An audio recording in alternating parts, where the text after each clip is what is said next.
সালাম আলাইকুম। আমি যখন এই নিউজটি করছি আমি জানি না এটা ভিডিওটা প্রকাশিত হয়েবার আগে নাকি পরে ঘটনাটি ঘটতে যাচ্ছে। হয়তো ইতিমধ্যে হয়ে গেছে, নিউজটা একটু পরে পেয়েছেন, অথবা ঘটতে যাচ্ছে। ইরানে বড় ধরনের যে অভিযান চালাবে এর ফাইনাল সিগন্যাল আমি আজকে দেখলাম ইন্টারন্যাশনালি। কোনটা?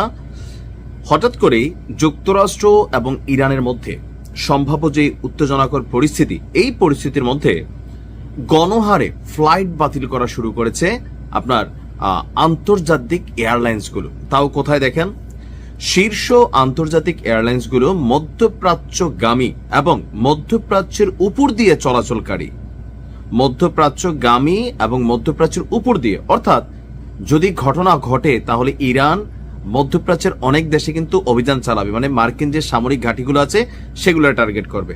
সো টার্গেট করতে গেলে সেখানে তো আকাশে বিমান থাকে, বিমানগুলো উড়ে যাবে, ধ্বংস হবে। সেই কারণে তারা আগে থেকেই মধ্যপ্রাচ্য এবং মধ্যপ্রাচ্যগামী দুই টাইপের ফ্লাইটসই বাতিল করেছে। আর এইসব সংস্থার মধ্যে অন্যতম হচ্ছে নেদারল্যান্ডসের KLM, জার্মানির লুফথানসা এবং ফ্রান্সের এয়ার ফ্রান্স। তো এখন আমেরিকার প্রধান মিত্র কারা? ফ্রান্স এবং জার্মানি, যারা সবাই চাচ্ছে যে আপনার ইরানের বিরুদ্ধে আমেরিকা একটা ভূমিকা রাখুক। সো এই রাষ্ট্রগুলো যখন তাদের নিজস্ব ফ্লাইট ক্যান্সেল করে, বাতিল করে, তাহলে বুঝতে হবে হয়তো ঘটনা ঘটা শুরু হয়েছে অথবা অল্প কিছুক্ষণের মধ্যে ঘটতে যাচ্ছে। আর প্রতিবেদনে বলা হয়েছে ফ্লাইট বাতিলের ফলে ইসরায়েল, দুবাই এবং সৌদি আরবের রাজধানী রিয়াদ সহ গুরুত্বপূর্ণ গন্তব্যগুলোতে বিমান চলাচল মারাত্মকভাবে ব্যাহত হচ্ছে।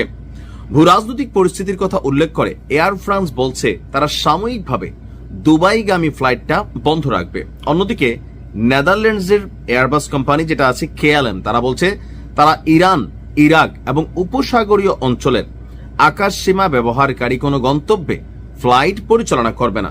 রাষ্ট্রগুলো কোনটা? ইরান, ইরাক এবং উপসাগরীয় অঞ্চল।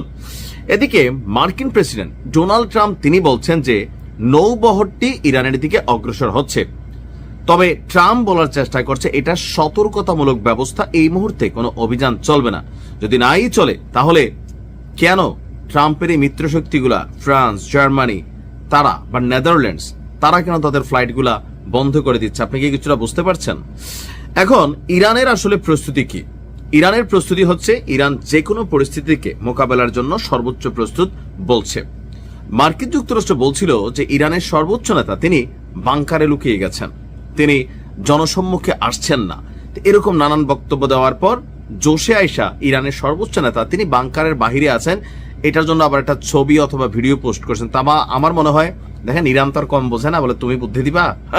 তারপরেও থাকে না যে গরিব মানুষ, দু একটা কথা বললাম, হয়তো হইতেও পারে যে থাকে না সাহস থাকলে বের হয়ে আয়, সাহস থাকলে বের হয়ে আয়। তো সব জায়গায় সাহস দেখাইতে হয় না, বেশি সাহস দেখাতে গেলে মাঝে মাঝে মারা খাইতে হয়। এখন দেখা যাচ্ছে 20 জন মানুষ, আপনি ভাই একটা বীর পুরুষ, বাট 20 জন মানুষ উইথ আর্মস। আপনি একজন মানুষ যতই শক্তিশালী আর সাহসী হন, যাই এত কিল আনের সুযোগ পাইতে না আগেই তো শুট করে ফালাই দিবে।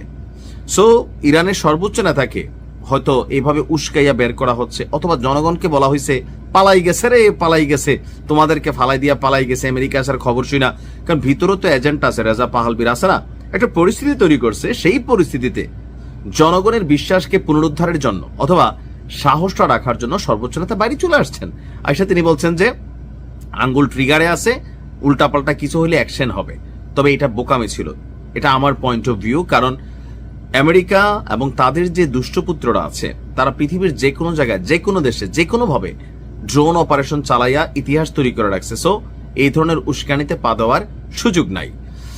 তো মোটামুটি যতটুকু বুঝতে পারছি যে Tel Aviv, Dubai, Dammam, Riyadh, Iran, Iraq, Israel, উপসাগরীয় কয়েকটি দেশ সবকিছুতে আপাতত বিমান ফ্লাইট বন্ধ আছে।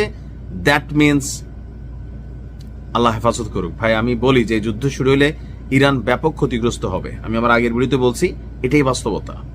আপাতত আল্লাহ ইরানকে হেফাজত করুক। আসসালামু আলাইকুম।